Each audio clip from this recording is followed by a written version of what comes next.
আমরা সবাই জগৎ খেলার মধ্যেই ছিলাম, তো সেই হিসেবে একটা ছোট ব্রেক আমাদেরও দরকার ছিল। খেলার পরে আমরা অনেকেই ছিলাম ওয়েস্ট ইন্ডিজে, অনেকেই টি-20 খেলেছি, তো এর খেলা শেষে একটা ব্রেকের দরকার ছিল, এই জন্য আমাদের দেরি করে একটু শুরু করা, একদিন পরে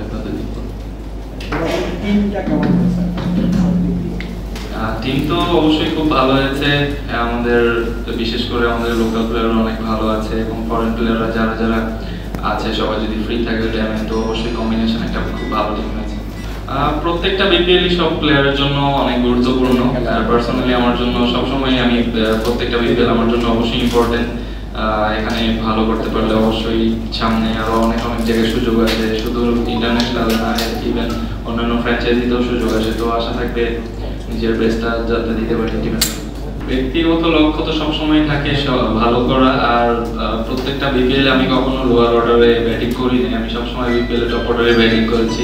তো আশা করি এবারও টপ অর্ডারে ব্যাটিং করবো আর টিমের জন্য টুর্নামেন্ট শেষে যাতে একটা ভালো অবস্থানে নিজেকে দেখতে পারি সে আশা থাকে।